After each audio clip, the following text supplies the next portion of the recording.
Well, to steal a phrase from another show, today is the day.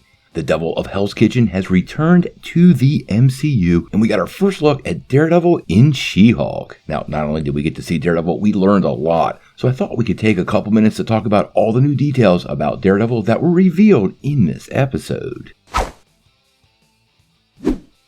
Just wanted to give you guys a quick warning. We're going to talk a lot of spoilers from this week's episode of She-Hulk. So if you haven't seen this week's episode, make sure you back out, go watch the episode, and then come back and chime in under this video.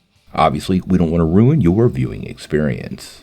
Now, like we were saying, Daredevil is back, and fans have wanted him in the MCU for a long time. This moment has been building up for quite a while. We saw Matt Murdock return in No Way Home, and also Wilson Fisk in Hawkeye. Fans had long seen the character appear in the trailer, and this week's episode gave us a full dose of Old Hornhead. Now, we learned a lot about what's going on with Matt Murdock in the MCU, and it gave us a great feel and flavor for how this character is going to be. First and foremost, we got a great look at the new costume for Matt Murdock, and I have to say, being a skeptic of the yellow costume, it really did work on screen. Now, this version of Matt Murdock is a bit lighter than what we got on Netflix, but I have to say, watching him take out goons, or maybe henchmen, the level of violence the character brought to the series is pretty darn close to what we saw before. Now, throughout the episode, we actually gathered a lot of details about this version of Matt Murdock and how he fits into the MCU and what's going on in his world. First and foremost, he let us know the Sokovia Accords have been repealed. And I think this is such a massive big deal to the MCU, we're going to do another video on that specifically. But it clearly changes the landscape for all superheroes, Daredevil and She-Hulk included, and I think it was done for a pretty big narrative reason inside the MCU. Now, we also found out he is still practicing law in Hell's Kitchen, but that also created another question. Is he still with Nelson and Murdock? He never actually revealed what firm he works for now, and I actually think this was left obscure on purpose. I'm sure this will be revealed in the upcoming Daredevil series, but I think this specific detail will generate a lot of questions from fans.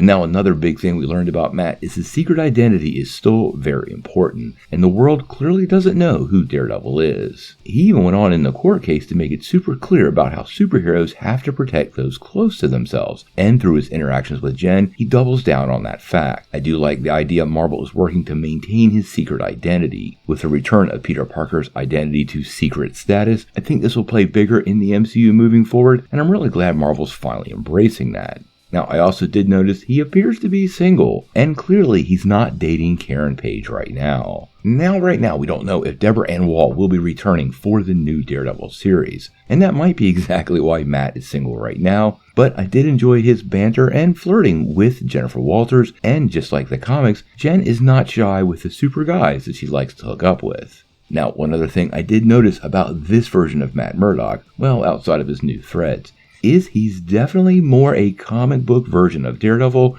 and he very well might be a more powerful character. His agility is way higher, and seeing him bounce down the side of buildings that we saw, it's very reminiscent of the comic book character. He also pretty much went toe-to-toe with the She-Hulk. Well, for a second. So I do believe Marvel Studios is making him very much a comic book version of the character, and we're going to see a more powerful Daredevil in the MCU moving forward. I also really enjoyed how they really danced around what his powers were. They're not echolocation, they're not really good hearing, they're absolutely something else. And if you're a fan of Daredevil's comics, you know how his powers work are pretty unique and something I think Marvel should pay close attention to. I'm actually hoping during the Daredevil series we get some visual indications of his powers. Mark Waid's run on the character, which this is rumored to be based on, really did a great job of visualizing how Daredevil sees the world, and I really hope Marvel Studios embraces that moving forward. Now, I don't know where we're going to see Matt Murdock pop up next. I do believe he's very likely going to be part of the Echo series, which should air before Daredevil itself. It's pretty clear to me Charlie Cox's Matt Murdock, aka Daredevil, is going to be a big part of the MCU, especially on the street level, and I do suspect we will see a ton of him moving forward, maybe even in some surprise appearances.